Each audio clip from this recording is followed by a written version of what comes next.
Can I be stoned? Can I be high? Can I be blazed? Can I be dazed? Can I be real? Can I be real?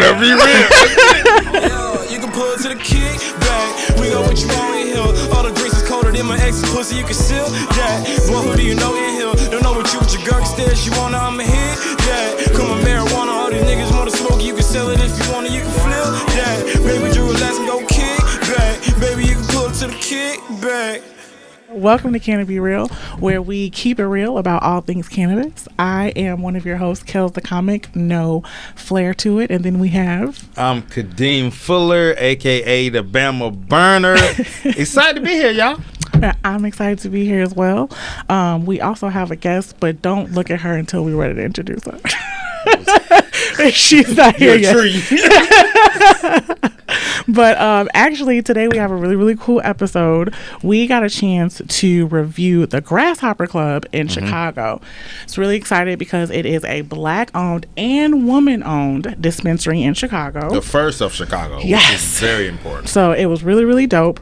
We got there, and Kadeem, what was your experience? Yeah, it was cool vibes. It was... Yeah. Anytime you go to a dispensary in Chicago, you know it's almost like getting into the club. There's a pat down involved. Kels was saying you gotta share like all your different information, your card statements. They took a blood sample. All that different stuff. Your IDs, your social security card. And once we got in, it was an amazing vibe. It was a lot of space. Like it was set up where in Illinois you can't really show the weed, but you were able to see the different type of things that they offer. They greeted us immediately. The black guy with locks was okay. I trust you. I feel like if there's anybody you can trust, I trust you right now. I feel like he targeted us too. Like him and Kadeem had a kindred spirit. Let's go. Let's go over there. You want that indica? It was cool because he came in. The one thing I always is different with dispensaries versus your weed man. Yeah. Is dispensary have like the iPads. The iPads, so they like what you want. You want this? They can tell you like I want something smooth. Let me show you. This is what you want. Literally. But we got a chance to talk to the people that were at the front desk. We talked to the I think she was supervisor. The supervisor, yep. And she gave us a really cool history of not only Grasshopper Club, which like Kel said is the first Black female owned dispensary in Chicago. Woo. Which is up. We up, right? Up. Listen. And then, so the building itself where Grasshopper is located, used to be a doctor's office, and then it transitioned into a dentist's office, and I think there was a fire, and then now they're back in the business of serving people, healing. Amen. Hey, you gotta love it. Listen, so yeah, the people. The one thing that I really enjoyed about when she was talking to us about the culture of Grasshopper was how much the family was integrated in that, right? Yes. So you had the owners were Chuck Brewer as well as Matt Brewer, and then the mom's name was Diane Brewer. So they live. They're from Chicago. You can tell they had that Chicago flair. They had the signed basketball by Michael Jordan, really the original Air One shoes. So you can see the culture of the family inside dispensary, which I thought was amazing. Yeah. She also talked to us about the logo, how they personally put the little grasshopper ears in the logo. That was really cute, and they specifically made it black, white, and red for Chicago and the Chicago Bulls. Chicago was all over the dispensary. It was really clean. It's really cute, really spacious. I just wanted to purchase something, so I got a vape. It was a really smooth experience. Like Kadeem said, she came over with the iPad, what you want, girl? And I was like, I'm not this advanced. That one. So got that, and it was after she did the order on the iPad, then she was like, okay, let's take it over to fulfillment. I was like, oh girl, we getting fulfilled? Where are we getting fulfilled at? And then we went 3 steps to the line, and that was fulfillment. But that was real cool. Then I had to use the bathroom. She was like, we can keep it here while you use the bathroom. It's really, really cool. And then after the 16th time they checked my ID, I was able to get my vape, and we left. Yeah. And it's amazing. So real quick, I do want to mention it is Grasshopper Club. Once again, amazing venue. Definitely is 2551 North Milwaukee Avenue, Chicago, Illinois, 60647. So please support that amazing dispensary. Please. It was really, really nice. And this brings us to our guest. So one of the owners is Diane Brewer. She is a mother. She's 74, which I was like, oh my God, an old black lady owns a dispensary. I think that is so cool because said it couldn't be done, Kells. They said it couldn't be done. Look at us now. And so I was like, man, what other older black lady do I know that has a history with marijuana? And I was thinking, and that brought me to my mother. What? Exactly. And so she may have hit the supply. Happen? How did that? I don't know how that happened. But we have on our episode today, Faith. Mama Faith, she's called many things, but her name is Faith Ramey. And welcome to our podcast. Thank you guys for having me. You're very welcome. You. Our first podcast. Yeah, you're our first guest. You're our first guest. Yeah, okay. Okay, so y'all couldn't find nobody. You gotta want to set the bar high. Yeah, we wanted something, on the path of Diane Brewer. Okay. And it was like, you was lining up there, girl. You might know her if you look on your Facebook page long enough. Y'all might be friends. Y'all might know some Facebook. Y'all might have went to this. I'm going to Google see if she went to Von Stupid. Y'all might know each other from grade school. She going to see this podcast like, that damn show Liz Faith. Acting like she don't know me. But no, so what do you feel about an older black woman with her sons owning a dispensary in Chicago? I think it's great. Okay. I think it's fantastic. I think that, one of the reasons that I'm here is because I support you. That's one of the reasons I wouldn't do this just for anybody. But I think she has probably been thinking about this for a while, and for her to just step out and make the decision to really do what she wanted to do and to be successful at it, I think it is so great. Yeah. Okay, that's cool. So what is your earliest experience with not latest, because I don't want you to say today. What is your earliest 17 minutes ago. Oh, God. What is your earliest experience with marijuana? Well, I didn't smoke weed until I was 18 years old. Okay, good. And responsible. Well.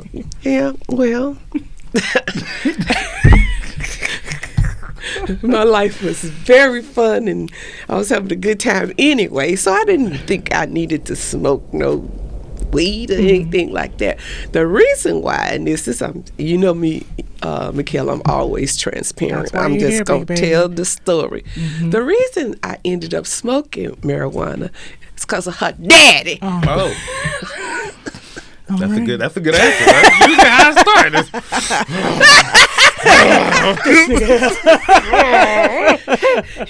He was whispering sweet nothings in my ear, and I was kind of rejecting him, and he said, try this. Maybe you'll agree with me. Oh, no, Daddy. Weird as that laugh resort. Let me show you something. You sure? Let me ask you again. Okay. So that was my first experience with marijuana. Okay. And how was it? Like, did you get high the first time? Some people say they don't get high the first time. I got paranoid the first time. I got freaked out. I was like, oh no. Oh, this can't be happening to me. I knew I shouldn't have did that. I'm not going to heaven. My mother's going to kill me. But yeah, I got just really, really paranoid. And I didn't equate that with high. Right.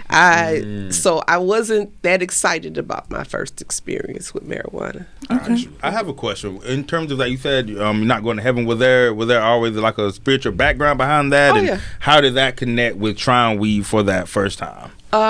Like I said, if I had not been in love with her father, I wouldn't have done it because of my strong religious foundation and my religious background. Okay. So afterwards, I was fighting a battle because maybe about the third time I tried it, a little different now. As a matter of fact, what's that you said?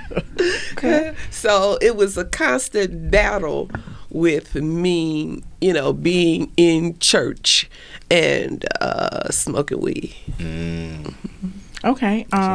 While we're on that subject, how do you feel about that? Like, maintaining a religious moral ground and also engaging in marijuana?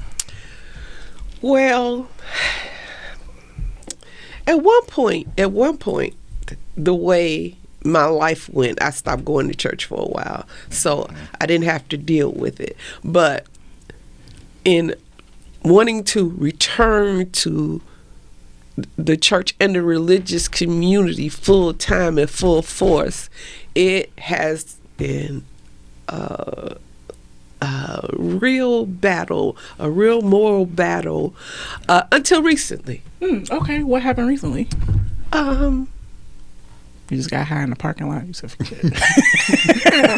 God knows all. Like, He it's know my natural. heart. It's natural. It's an herb. Come from the earth. Well, I had to be true to myself. Okay. One of the things, and it helped that it is legal now. That helped me a lot. So, but I had to be true to myself. I was like, okay, but I've taken long spans of not smoking marijuana. I got 2 kids. I didn't smoke through pregnancies and through most of raising them. No, you needed it.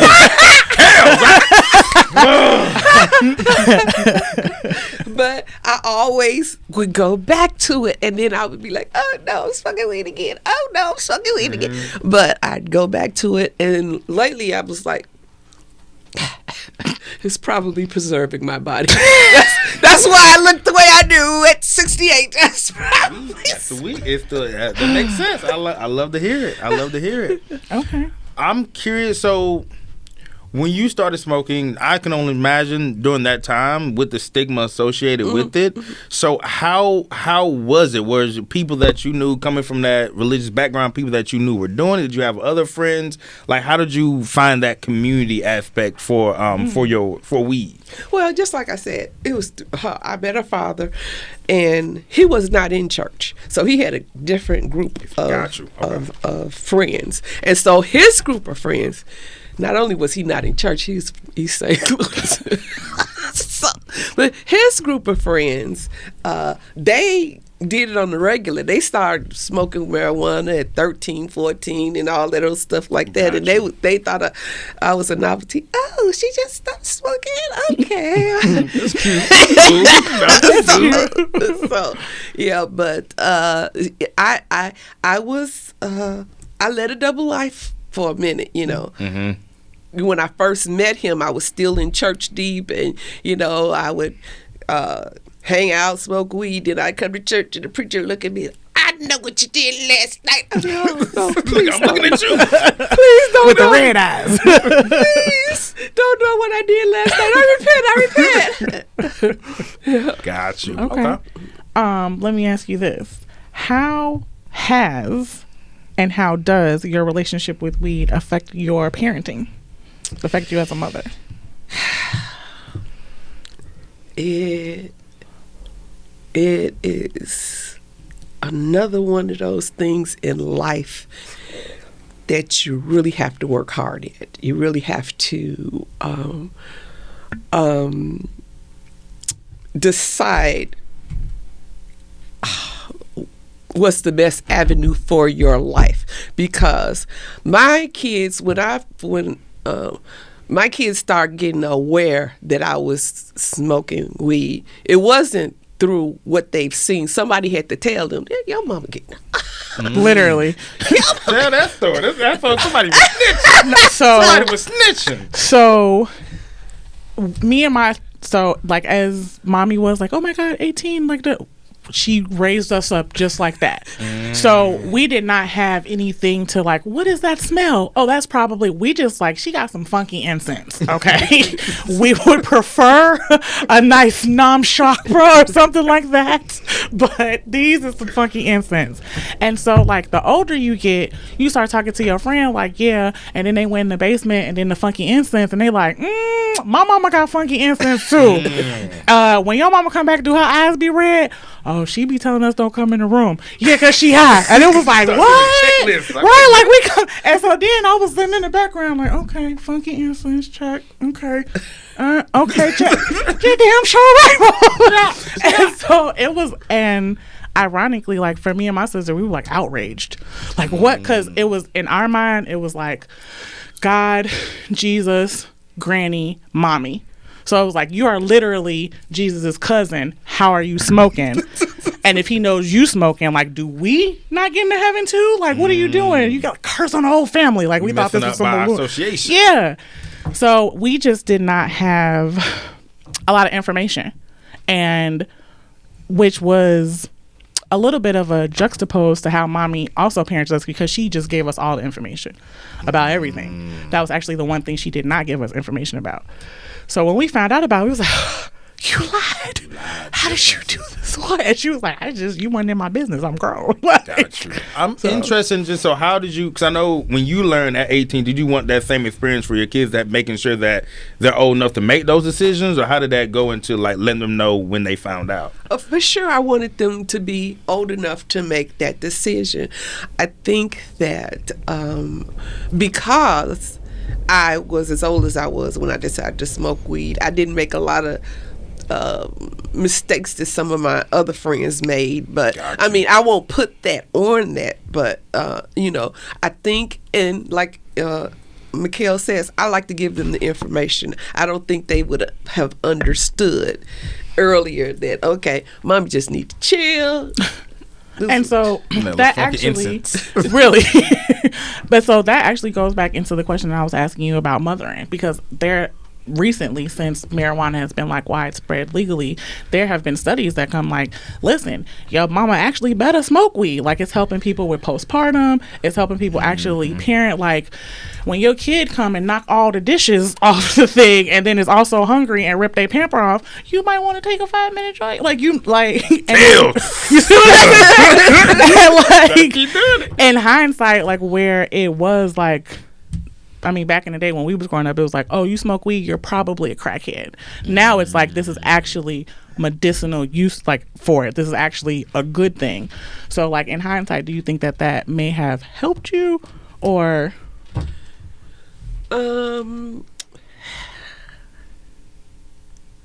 At the time, I didn't think it did, because I was fighting that double personality. I was hiding so much. I didn't want to hide from my kids. I was hiding so much. It hurt me in that aspect.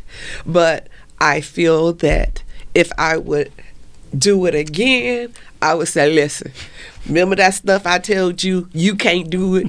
Because I do it. You're not going to do this. This is what I'm doing to chill. So I wouldn't be so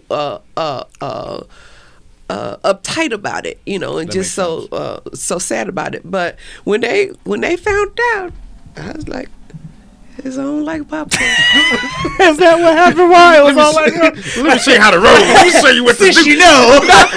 No. Really.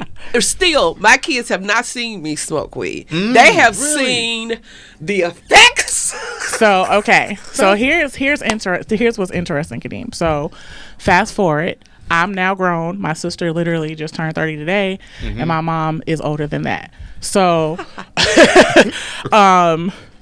because literally, like, the same, me and my sisters did not do anything until we were like grown, like from tattoos to drinking, smoke, all of that stuff.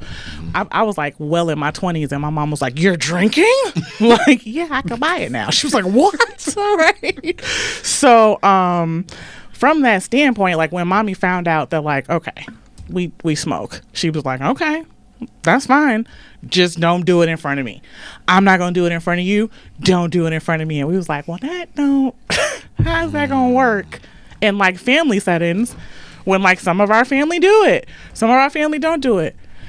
Literally, Mommy's rule is I will not smoke with my children. So if there's like a gathering, where Mommy will just disappear like a fairy and then come back like a fairy. So y'all don't go down the road. Y'all don't go up the road. Well, so the cousins do. The cousins they we go to the store, right? Yeah. The cousins go to the store, and then that we call them the siblings. The siblings, they go to the back. And then we rejoin. So y'all do the same. Y'all just it's just that. We like rejoin separation. And it's right. Like because it's hard. And I think I put in enough miles and enough of me to keep my kids respecting me. I think the thing is when you do marijuana around your kids or your kids know you're doing one or whatever, you still have to keep that boundary of respect, because sometimes kids think, okay, since she high, I'm going to do this and I'm going to do that. No, that's not going to happen. So this is me telling you that there is boundaries. There is a line that you cannot cross. I'm not going to cross it with you. I don't want you to cross it with me. You're not going to tell me, well, mommy, I was high when I called you that name. You'll be dead anyway. So we'll just keep that like that. Thank you for telling everybody about my abusive background. How would I say what I said? I didn't mean it. I could just imagine the hand of God. So that's an interesting concept. Just talking about just that, the separation, being a mom, also a smoker.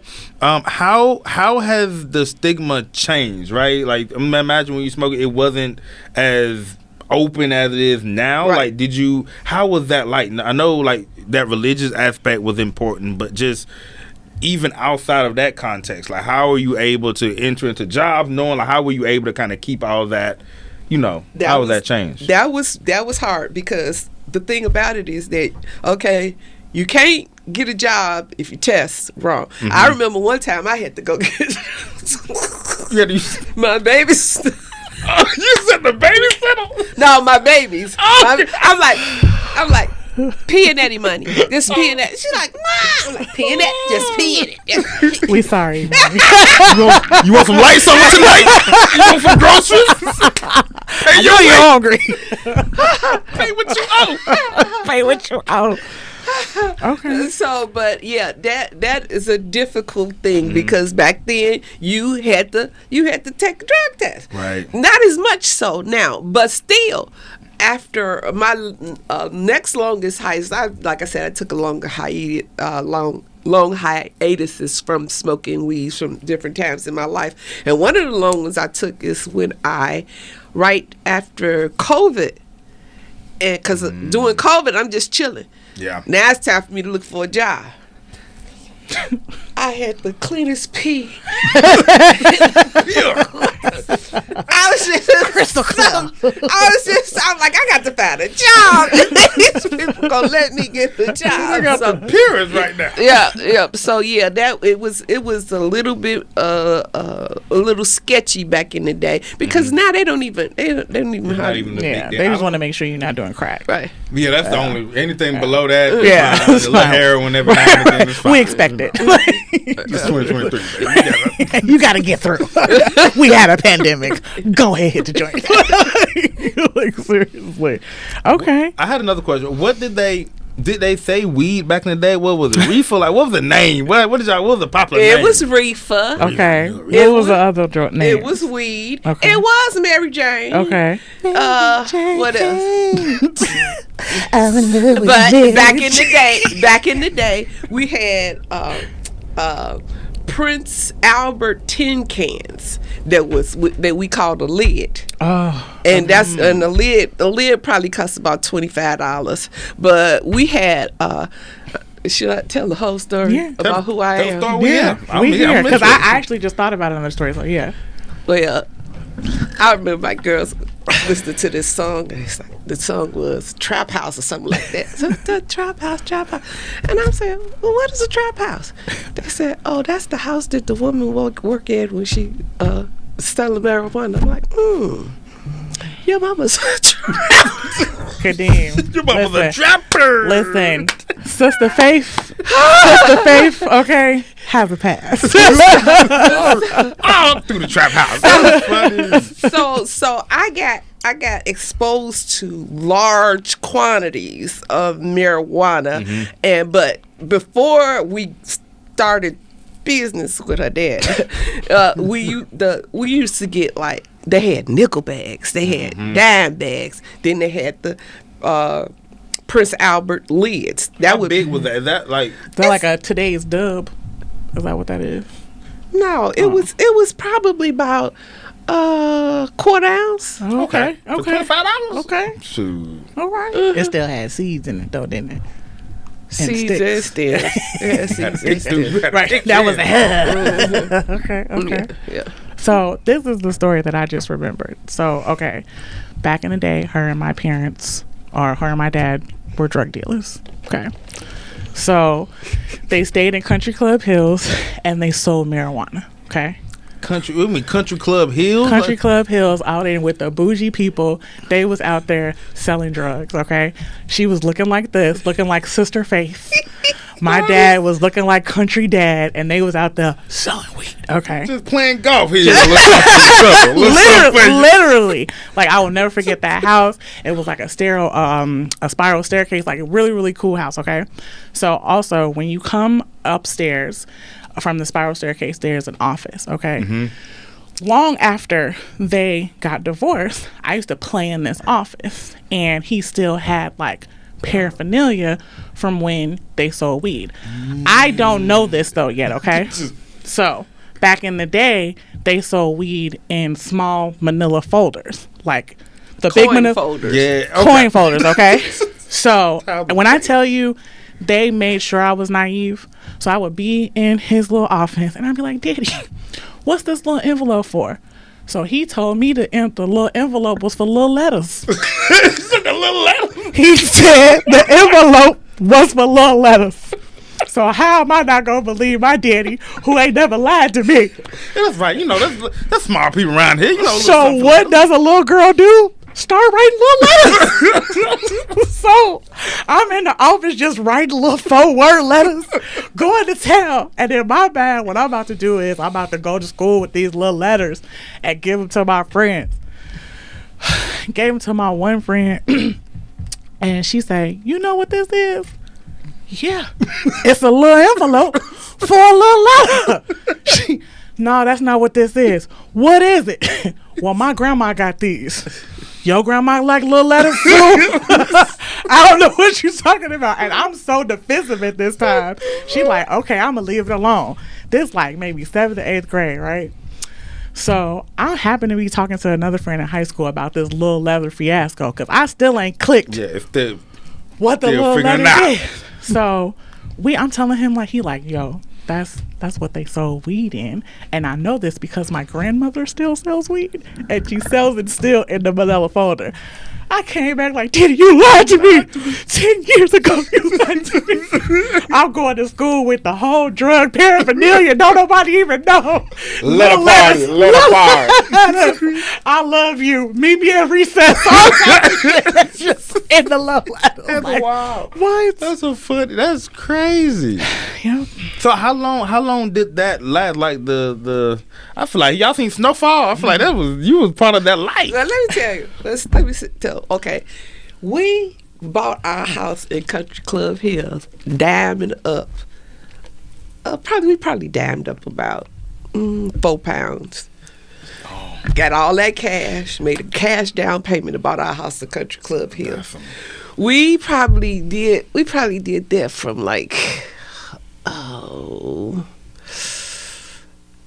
79 until because you was born in 86. I had to whisper it. So we probably did that from 79 to like 84. 94. So that's a good long time. So how was that like back in them days? I know it was like pretty much the war on drugs, all that stuff. Was there ever a fear like this could be it for me, or what kind of, how did you? Well, her father is very smart. Okay. And he understood that I was very smart, but I was naive. I hadn't been exposed to that life. He kind of grew up in that life. Gotcha. So he gave me the responsibility of handling like all the administrative part of it. We ran it like a business now. That's amazing. And He used me for cover. I can remember times going somewhere, and he was like, "Okay, you pregnant today?" And we put it on. I gotta beat your pop. But that's another podcast. And we had I'm with a baby. I can't. we had close encounters. I remember one time we was cleaning a pound of brick because the weed came in bricks. So we was breaking the brick down. We break the police knocked on the door. Pop, pop, pop, pop. I'm like. We like, who is it? They said, police. I'm like, oh, God, I'm going to jail. My mama gonna kill me. I'm going to jail. So the police, her uncle, my then brother, well, he wasn't my brother-in-law then. This was right before we really got into it. He had a girl there that was really insane. And she just opened the door. And she opened the door, and we in a room kind of adjacent with our door open, and you can kind of see in the room. Her father just pushed the door up, and Mally pushed the door up, and I'm still shaking like a leaf because you can smell. You can smell old weed. Yeah, you can smell a pound of weed, and she was like, "Oh, we're just here having fun," because they called the police on us because we was in there partying. You know, you breaking down your package and all that stuff like that. You partying. I'm playing Future and stuff. About to make some money today. Okay. Quarter brick, half a brick. But she was a cute little girl, and she kind of was entertaining to the police. And she said, "So we're gonna turn the music down. We're gonna turn the music." And they left. And when they left, I had to keep her father for killing her. Did you see what we doing back here? Are you just stupid? Or are you crazy? If I had went to jail today, I was gonna kill you. Somebody gotta go. Wow, fight. Okay. That is so. I didn't even know that. I'm learning so much. You got so. How did you get clientele in the you said the Country Club Hills? How did you find people? Was it just easy? Like, how did you kind of promote? Well, he worked at a steel mill at the time, and them steel mill men, they had great long money and they loved to party. So and then we were known for having the best product because one thing about her dad, he was not going to short nobody.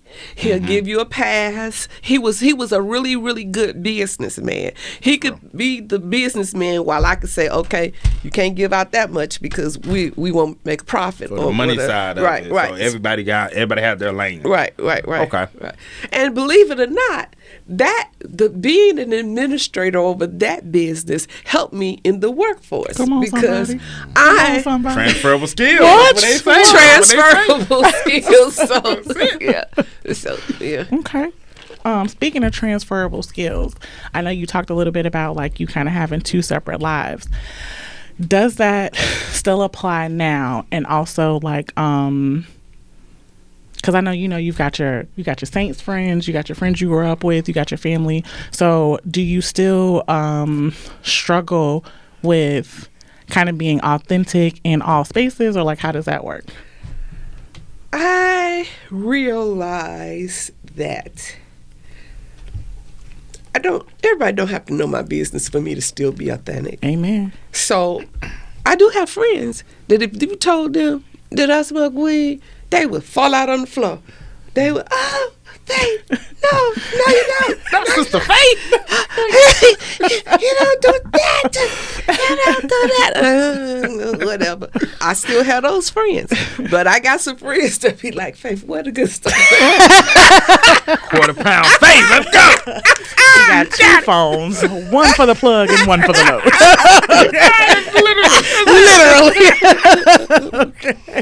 Literally. Okay. Now, it took me a long time to get here. That's why I'm glad I'm having this conversation, because this, too, is therapy for me. Because my persona now and myself now is a lot less partying than what it was. But I feel the urge to...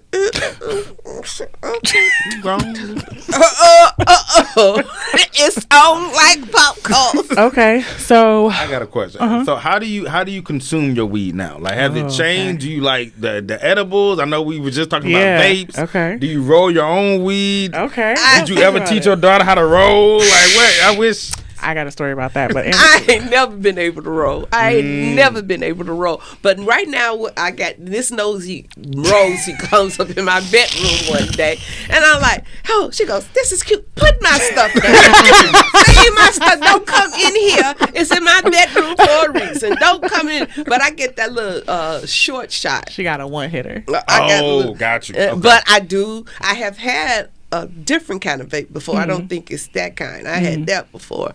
But and I do like edibles. The only thing about edibles, they too sneaky. Yeah. They too sneaky. You don't know what you. Sometimes you have a good time. Other times you just slump. You just don't slump. Okay.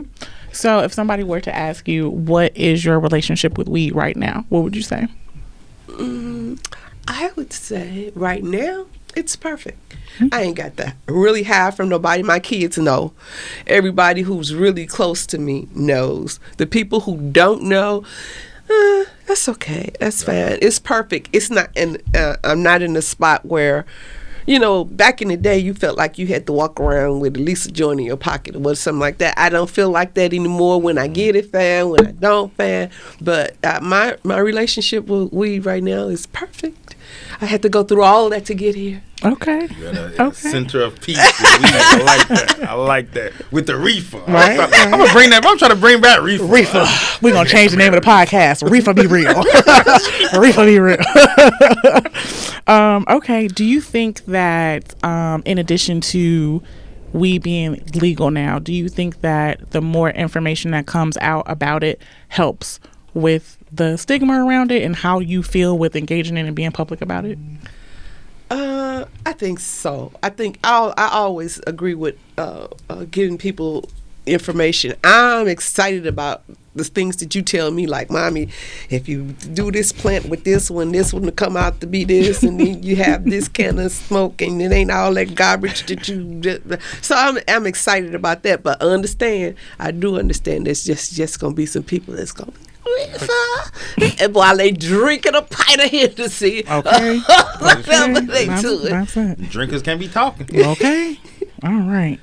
Okay. So I guess the really important question I have is, will you open a dispensary for me like Diane Brewer did for her sons? You're on the spot. Generational wealth. Generational wealth. You for my kids. Okay, we'll get that answer on next podcast. Call it Reefer R Us. Okay, cool. Is it anything else you would like to say about like your marijuana journey? I think I'm at a cool place at it. Like I said, I've had different spots, and you guys are going to get to different spots in your relationship with marijuana. It just is what it is. But I encourage you to be authentic. I encourage you to understand that it is not supposed to be used for escape. If you get that clearer in your head, you won't be so dependent on it. But it's supposed to be used to chill with. It's like, it's the end of the day. The kids are in bed. Woo-hoo, put on some Luther. Luther. That's where she came from. Dance Luther. with my father again. I know Luther. Mommy done hit some stuff that made her dance with her daddy again. Is that you, Daddy? I say, I'm sure you did. Actually, I do have one more question. What was it like when you found out that your daughter smoked weed? It was so, oh God. That's when I had to get myself together, because I just didn't want to be that much of a hypocrite. I just didn't want to be that hypocrite in my life. I had to get myself together, because I had taught them, just like my mama had taught me. I had taught them, do not smoke that devil stuff. And here they come looking at me all tight-eyed. Red, bloodshot, tight eyes, grinning. One of us, somebody, I ain't gonna say who it was, somebody gave a 21-year-old party in my house. I let them use my house to party. I I couldn't believe it. Was it? Bro, look, no, it was from. So I hosted it for my sister, man, and so me and my sister have a 7-year gap. So like, it's still like two generations, right? Yeah. So I got like a more laid back, like we. Them niggas was coming in the door with blunts this big, like, happy birthday! Happy birthday! And I was like, my mom's house! God, open up a window! Like, what are we doing? It was crazy. It was crazy. I think that was one of the hardest things that I had to endure. But I said to myself, okay, you got to take it. Because I look at her, I'm like, what did you do? She said, Mommy. Like, okay, what it is. But anyway, yeah, it was hard for me to accept that they were smoking marijuana. But one thing I did know, that I had my eyes on them. They couldn't have too much stuff because I'd been down the road before. You know the signs. I know the signs, and I knew that I hoped that they would be as responsible with it as I was growing up. So it's okay. Beautiful. Beautiful. Different generations of smokers. We out here, y'all. Thank you. Yeah. What would you give the Grasshopper Club out of 5 blunt wraps? Ooh, what like would that. you give the Grasshopper Club? I would give it. I'd probably give it 4 blunt wraps. Okay, 4 blunt wraps. I think I'm gonna give it a solid 4.3. 4.3. 4.3, like that big sneaker on the wall. I was like, yeah, this is some good. For the culture. Yeah, for the culture. Like, y'all got a shoe on the wall. I enjoyed the space. It's just sometimes I think with the dispensaries, going to other places. Illinois is weird with the laws. I just want to be able to see touch something. The product. Give me a magnifying glass. What we looking at? I want to see. What strain is this? Yeah, I want to see all the little stuff in there. Okay. But other than that, they were an amazing space. Hopefully, I know we're going back. So. Yeah, definitely. Okay. So you guys, before we wrap up, we are going to ask you guys, one, if you had the chance, would you smoke with your mother? Okay. And also, if any of you have smoked with your mother, let us know that. You can let us know in the comments, or you can shoot us an email at cannabereal@gmail.com. Cool. That's the end of our podcast, y'all. My name is Kadeem, aka Bammer Burner. You can follow me on Instagram, Full of Comedy, FULLA Comedy. And I have been Kells the Comic, aka Kells the Comic. And you can find me at Kells the Comic on all social media platforms. That's KELLSTHAKOMIC across all platforms. And then also you can find our podcast specific handles on all of social media. So we're on TikTok at CannaBeReal_. We're on Instagram at CannaBeReal. We have our email, cannabereal@gmail.com. We're on YouTube at CannaBeReal. It's probably gonna be a Twitter, CannaBeReal. Coming soon. We actually do have a Patreon, so be looking out for that. But you can also find all the information on either one of our personal platforms. But yeah, follow us, follow Full of Comedy, follow Kells the Comic, follow CannaBeReal. And this is my mama who smokes weed, y'all. See y'all next time, y'all. Peace. Yeah, you can pull it to the kick back. We got what you want in here.